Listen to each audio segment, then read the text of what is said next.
पर? बहुत अच्छा प्रोजेक्ट है। इस फिल्म का नाम है राधे। इसमें हम हैं, कल्लू जी हैं, और ये फिल्म एक इंसान और जानवर के प्रेम की कहानी है।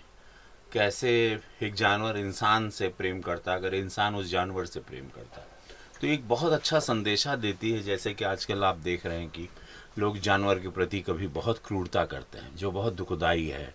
कुत्ते को मार रहे हैं, या ये बहुत दुख देने वाली खबरें हैं। उसमें अगर आप एनिमल लवर्स बनते हैं, जो कि मुक्का है, बोल नहीं पाता, तो हमारे डायरेक्टर रितेश ठाकुर जी ने एक जानवर के प्रति, जो जानवर वो हाथी है, और उसके प्रेम की कहानी, और कैसे हम दोनों भाई उसमें जुड़े हैं उस प्रेम से, वो इस कहानी की सबसे बहुत सुंदर चीज़ है। फिर उसमें थोड़े से कलर्स हैं, उसमें हीरोइंस हैं, इमोशंस हैं, इसमें हीरोइंस हैं, कलर्स हैं, विलन्स हैं, गांव से जुड़ी हुई चीज़ें हैं। लेकिन इसमें मैं यही कहूँगा कि पहली बार मैंने किसी प्राणी के साथ, हाथी के साथ फिल्म की, तो ये मेरे लिए भी एक बड़ा अट्रैक्शन रहा। मैं क्योंकि बचपन में राजेश खन्ना साहब की फिल्म हाथी मेरे साथ ही देखा था, और मैंने बहुत बार देखा था, और मैं रोया भी था फिल्म देखते, मुझे याद है, छोटा था मैं। तो वो एक इमोशन हमेशा रहता है। फिर वो एक जैकी श्रॉफ की डॉग के साथ एक फिल्म थी, केसी बोकाड़िया साहब की, नाम याद नहीं आ रहा हमको, लेकिन बहुत अच्छी लगी थी वो फिल्म। तो मैं हमेशा चाहता था एक फ़िल्म करें जहाँ पर कोई प्राणी हो, और उसके साथ थोड़ा डिफ़िकल्ट भी होता, लेकिन जो हमारे साथ जो हाथी थी, हथनी थी, वो बहुत ही कमाल, बहुत ही अच्छी थी। और बेस्ट पार्ट ये था, जो आपके माध्यम से बताना चाहूँगा, कि हम लोग उसको रोज़, हम और कल्लू जी उसको रोज़ नहलाते थे, हम लोग उसको भोजन करवाते थे, हम लोग अपने हाथ से उसको वॉश देते थे सवेरे। तो वो हम लोगों से बड़ी जुड़ गई थी। तो हमारा काम था, मेरा रोज़ काम था सुबह उसको स्नान करवाना, उस हथनी को। तो वो, और मुझे बड़ा अच्छा लगता था, क्योंकि वो गर्मी बहुत थी वहाँ पे गुजरात में, तो जब उस पर पानी पड़ता था तो उनको बड़ा अच्छा लगता था। तो ये हमारे बहुत अच्छा एक आउटडोर भी था, और एक अच्छी फिल्म लेके हम लोग आ रहे हैं। सर, ये भी जानना चाहूँगा कि आज के दौर में हिंदी फिल्में देखने के असल मुद्दों पे और सामाजिक मुद्दों पे फिल्म काफ़ी बन रही है और जो चल भी रही है बॉक्स ऑफिस पे। तो भोजपुरी इंडस्ट्री की अगर बात करें तो आपको लगता है कि यहाँ भी उस तरह के असल मुद्दों पे रियल लाइफ जो इंसिडेंट्स होते हैं या जो सामाजिक मुद्दे होते हैं उस पर फिल्म बनना चाहिए? देखिए, मेरी फिल्म अभी एक बहुत अच्छा 100 करोड़ का बिजनेस करने जा रही है। जॉन अब्राहम और मैं हैं, बाटला हाउस फिल्म है, और उसमें मुझे, मेरे काम को बड़ा पूरे देश ने अप्रिशिएट किया। मैं आप सबको धन्यवाद देता हूँ उसके लिए। मैं शहीद पुलिस ऑफिसर का रोल किया हूँ। तो ये डेफिनेटली आजकल सारी बॉलीवुड का, और अभी मेरी 300 करोड़ वाली फिल्म आ रही है, जिसमें हमारे चिरंजीवी सर हैं, जो मेगा स्टार हैं, अमिताभ बच्चन साहब हैं, किच्चा सुदीप हैं। तो वो भी एक रियल ट्रू इंसिडेंट है, एक रियल वॉरियर थे 1857 में आंध्र प्रदेश में। उनका नाम सायरा नरसिम्हा रेड्डी था। तो वो अब सारी कहानियाँ या मेरी और जो फिल्में आ रही हैं सब में वो सब ट्रू इंसिडेंट पे ही है, ट्रू स्टोरी है। वह वैसी ही करनी चाहिए फिल्में हम लोगों को, और भोजपुरी में भी वैसी फिल्म बने। आपने बहुत अच्छा सवाल किया, कि आपके माध्यम से मैं सारे भोजपुरी मेकर्स को भी बता देना चाहता हूँ कि अगर आप लोग ट्रू स्टोरीज या ट्रू इवेंट पे फिल्में बनाएंगे, तो डेफिनेटली भोजपुरी का बाज़ार, जो अभी थोड़ा ठंडा सुनाई दे रहा है, हम चूँकि नहीं, हम यहाँ पार्लियामेंट में ज़्यादा रहते हैं, गोरखपुर रहते हैं, तो वो उछाल पर आ सकता है। सर, ये भी जानना चाहूँगा कि हिंदी फिल्म हो या भोजपुरी हो या साउथ की फिल्में हो, अब राजनीति कैसे बैलेंस करते हैं इतनी चीज़ों को? मतलब कितना प्रेरणा लेना चाहिए और भी कलाकार को आपसे? देखिए, ये महादेव की कृपा है हम पर, और मुझे पता है कि सिनेमा, ये कमिटमेंट पुराना था, ये राधे फिल्म पहले की है, तो इनकी डबिंग भी कर देना है। कुछ पुरानी फिल्में साइन की हैं, उनके पैसे लिए हुए हैं, वो प्रोड्यूसर वेट कर रहे हैं, वो हमको निकाल भी नहीं रहे हैं, वो चाह रहे हैं हम ही करें। तो वो काम भी कर रहे हैं, तो मैं परमिशन भी ले लेता हूँ कि मैं कर रहा हूँ, और सेम टाइम अपने मोबाइल पर, और मेरा दफ्तर गोरखपुर में है, जहाँ पे रोज़ फरियादी और अपनी तकलीफ़ लेके लोग आते हैं। मेरा मोबाइल 24 घंटे चालू रहता है। तो वो नॉन स्टॉप एक ईश्वर की शक्ति है कि काम है, कहीं किसी को दुख भी नहीं है। मैं यहाँ प्रॉब्लम भी सॉल्व कर रहा हूँ, काम भी कर रहा हूँ, पार्लियामेंट भी देख रहा हूँ, परिवार भी देख रहा हूँ, जीविका, क्योंकि एक ईमानदारी से राजनीति करनी है। और मैं अगर 2 रुपया या 2 रोटी दाल रोटी कमा रहा हूँ परिवार के लिए, मेकअप लगा के, तो मैं मेरे राजनीतिक करियर पे कभी कोई आँच नहीं आने दूंगा। जैसे मैं एक सम्मान के साथ, भगवान हमको इस सिनेमा इंडस्ट्री में 28 साल 29 साल निकाले, 600 फिल्म तक, वैसे हम चाहेंगे कि राजनीति में भी आए, कि कोई ये नहीं कहे कि खाली आए थे भैया ये जीत गई ना, और जीत के बाबू कुछ ना कही ना और चल गई ना, हीरोगिरिया में रह गई ना। तो आज बड़ा खुश हैं गोरखपुर में कि वहाँ पे नाले की सुविधा हो, या फ्लाईओवर हो, या वहाँ एयरपोर्ट हो, या जहाज़ शुरू करना हो, या ट्रेन की बातें हो, यहाँ पर समस्याएं हो, मेडिकल कॉलेज की समस्या हो, हर चीज़ को हम सदन के पटल पे रखें। भोजपुरी को 8वीं अनुसूची में लाना, तो जितना भी हमसे हो रहा है, मोदी जी का आशीर्वाद है, योगी महाराज जी का आशीर्वाद है, अमित शाह जी का, जब आपके लीडरान इतने अच्छे हैं जो निस्वार्थ मन से राष्ट्रभक्ति और देश प्रेम में काम कर रहे हैं, और गोरखपुर की जनता ने हमको पूज्य योगी महाराज जी के आशीर्वाद से इतने लाखों वोट से जिताया, तो हमारा दायित्व बनता है कि हम पूरी तरह से अपना जान उन लोगों के लिए झोंक दें। और कहीं पर भी गोरखपुर की जनता, उत्तर प्रदेश की जनता, या मेरे देश की जनता, एक सांसद का मतलब गोरखपुर ही नहीं, हमारे साथ अभी दिल्ली में भी कुछ बच्चों को बचाना था, तो हम पार्लियामेंट जा रहे थे, आप लोगों ने देखा पूरे देश में वायरल हुआ। तो ये मेरा दायित्व यहाँ भी, जिस क्षेत्र में यहाँ कोई दिक्कत आए, तो मोदी जी कहते हैं कि सांसद का काम सिर्फ उसका जिला नहीं है। हम गोरखपुर में बैठ के न जाने कितने जिलों की बातें रोज सुनते हैं, और वहाँ पर उनका निवारण करने की कोशिश करते हैं। यही नहीं कि हम गोरखपुर के मुझे आप लोग कभी भी फ़ोन कर सकते हैं, आपके माध्यम से कोई भी चिंता हो मुझे ट्विटर पे आप लोग मैसेज करें, फेसबुक पे करें, तुरंत मेरे लोग नहीं, मैं खुद वो चीज़ को रोज़ पढ़ता रहता हूँ, और मेरी नज़र आप लोगों पे हमेशा रहती है। आपका कोई भी समस्या हो, तुरंत उसको हम लोग सॉल्व करने की कोशिश करेंगे। ये मोदी जी की सरकार है, यहाँ पर कहीं पर कोई भी गलत काम या गलत अन्याय बर्दाश्त नहीं किया जाएगा। सर, आपसे चाहूँगा क्या करना चाहेंगे, मतलब जो मुद्दा है, ये फिल्म का जो स्टोरी लाइन है बहुत जज्बाती है, और रवि सर के साथ काम करने का अनुभव क्या बताइए कैसा? सबसे पहले तो आप सभी को मैं अरविंद अकेला कल्लू बार बार प्रणाम करता हूँ। और फर्स्ट टाइम मैंने बड़े भैया सांसद महोदय भोजपुरी के सुपरस्टार रवि भैया के साथ मैंने काम किया, और मैं पहले बहुत डरा हुआ था। कोई भी डरेगा, क्योंकि जिनको देख के हम लोगों ने सीखा है, जिनको देख के हम लोग फिल्मों में एक्टिंग करते हैं, तो उनके साथ फर्स्ट सीन जब मैं करने गया तो मैं अंदर से काफ़ी डरा हुआ था कि भाई कैसा करूँगा कैसा नहीं करूँगा। लेकिन पूरे फिल्म में फर्स्ट डे से लेके फिल्म के एंड तक ऐसा लगा ही नहीं कि मैं भोजपुरी के या हिंदी के साउथ के हर फिल्मों में इन्होंने काम किया है, इतने बड़े सुपरस्टार के साथ काम कर रहा हूँ।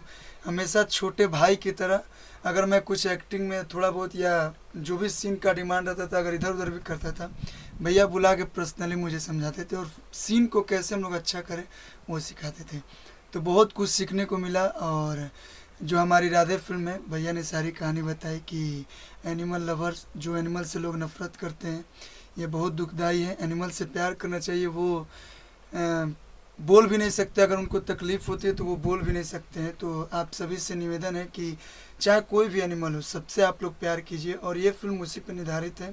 बाकी स्टोरी आप लोग जब हमारी फिल्म रिलीज होगी तो आप लोगों को देखने को मिलेगी, और काफ़ी मज़ा आएगा। तो यही पूछना चाहूँगा, जैसे रवि सर ने भोजपुरी फिल्मों के अलावा हिंदी फिल्म और साउथ की फिल्मों में कामयाबी पाई, आपकी कोई इच्छा है कि आप भी अलग चीज़ को करें और राजनीति में कामयाबी पाई है, तो क्या कहना चाहेंगे इस बारे में? आपका कोई है सोच का ऐसा? अभी तो भैया के आशीर्वाद से भोजपुरी में मैं नहीं बोलूँगा कि मैंने वो मुकाम पा लिया है।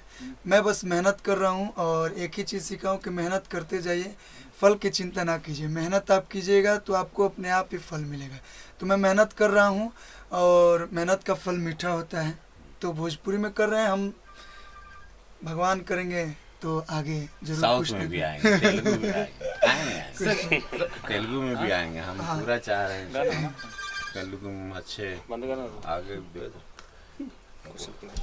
हम गाना है पूछना ब्रिज बना दिए, जैसे बिग बॉस में सब लोग आए। सर, ये गाने के मैं जानना चाहूँगा कि किस तरह का गाना, मतलब बहुत रसदार गाने हैं, और बहुत मज़ा आए। देखिए ऑडियंस को बहुत मज़ा आएगा। रसदार गाने हैं, गंदगी नहीं है, वाहियातपन। एक आध शब्द थे वो उन्होंने, डायरेक्टर साहब ने बदल दिया, वो क्योंकि बदलना भी चाहिए। जहाँ हम लोग अश्लीलता के खिलाफ जा रहे हैं, तो हम लोग खुद अगर अश्लीलता को बढ़ावा देंगे तो अच्छी बात नहीं है। तो उन्होंने, रितेश जी आपने बदल दिया ना रितेश जी, मैं कैमरे के सामने बोल रहा हूँ। हाँ, तो एक आध शब्द एक था कहीं इनका, तो उन्होंने बदल दिया, ताकि हम लोग पे जो अभी तोहमत, जो अश्लीलता के खिलाफ हम लोग हैं, या भोजपुरी को 8वीं अनुसूची में ला रहे हैं, या अश्लीलता को ख़त्म करने की बात कर रहे हैं, ताकि हमारी भोजपुरी को सम्मान मिले। देखिए सलमान खान साहब, मैं भोजपुरी के द्वारा भी मैं इतनी फिल्में करने के बाद बोल रहा हूँ, सलमान खान साहब की फिल्में हमारे मित्र हैं, उनकी फिल्मों में देखना किस भी नहीं करते हो और उनकी फिल्में ब्लॉकबस्टर होती हैं। तो ऐसी बहुत सारे कलाकार हैं, साउथ में भी हैं, जिनकी फिल्मों में आप गंदगी नहीं पाएंगे।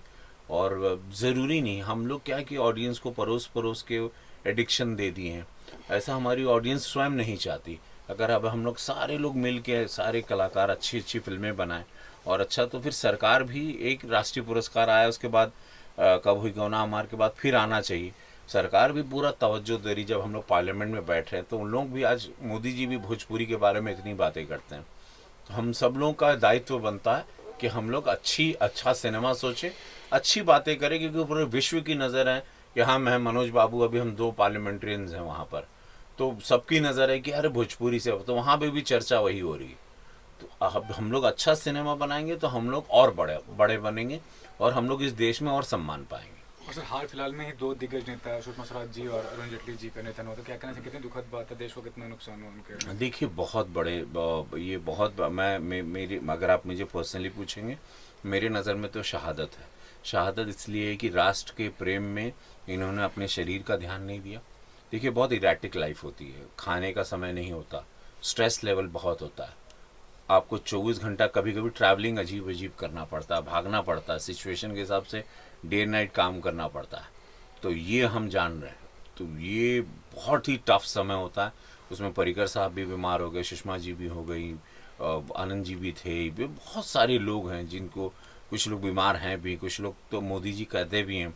उसमें उन्होंने अभी पार्लियामेंट की मीटिंग में भी हम लोगों से कहा कि अपना रेगुलर चेकअप करवाया करो आप लोग, क्योंकि देखिए अंदर से स्ट्रेस तो रहता ही है। आप जिम्मेदारी ले रहे हैं, 20-22 लाख एक ज़िले की आबादी होती है, उसका एक सांसद होता है, अगर उसको 20-22 लाख की समस्याओं को सुनना है, 20-22 लाख लोगों की समस्याओं को आपको समझना है और उसको आपको उसका निवारण भी करना है। और उसके बाद अगर आपको मंत्री पद मिल जाता है तो आप पर और डबल बोझ आ जाता है।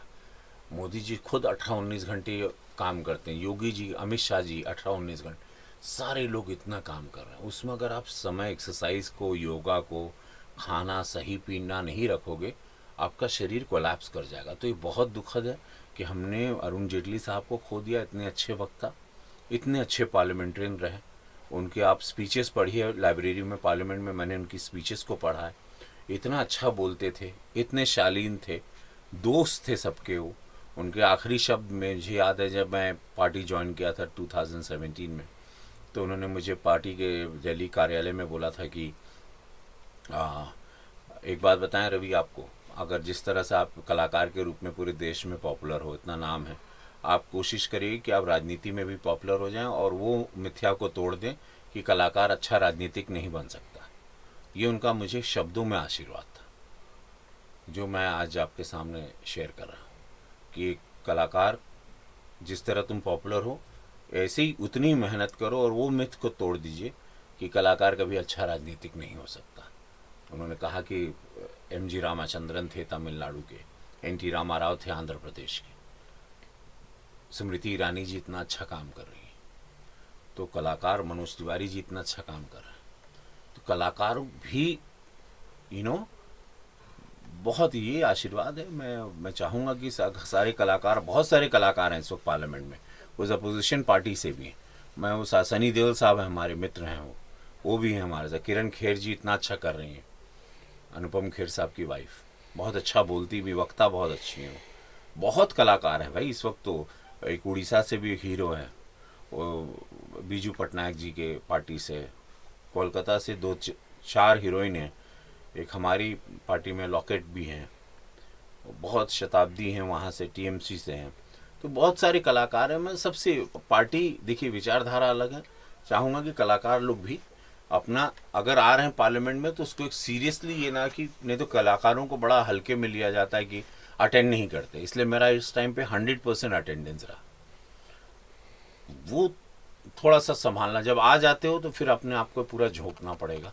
आप बच नहीं सकते कि मैं हीरो भी रहूं और मैं राजनीतिक भी ना बनूं, और राजनीति वो नहीं चलेगा। आप सर आखिरी में ये पूछना चाहता हूँ कि मोदी जी ने धारा 370 से लेकर ट्रिपल तलाक इतना सारे डिसीजन लिए जो कि मतलब पूरा देश को बदलाव में लाया गया, तो क्या कहना चाहेंगे, कितना ज़रूरी था और कितना ज़्यादा अच्छा भविष्य नज़र आ रहा है इन सब देखिए 2014 में ही पता चल गया था, जब पहली बार कि एक मसीहा आ गया, जब उन्होंने कहा था कि शौचालय चाहिए।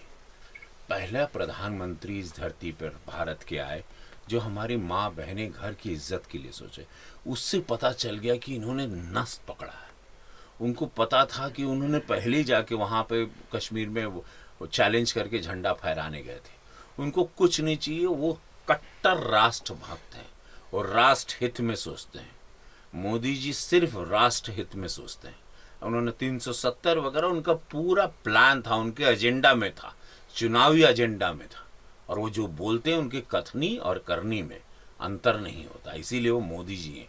कल यूएई में देखिए कितना बड़ा सम्मान मिला उनको। वर्ल्ड के सारे बड़े बड़े कंट्रीज उनको बुला के सम्मान, एकमात्र विश्व के सबसे ताकतवर नेता बन चुके हैं, विश्व के ताकतवर नेता।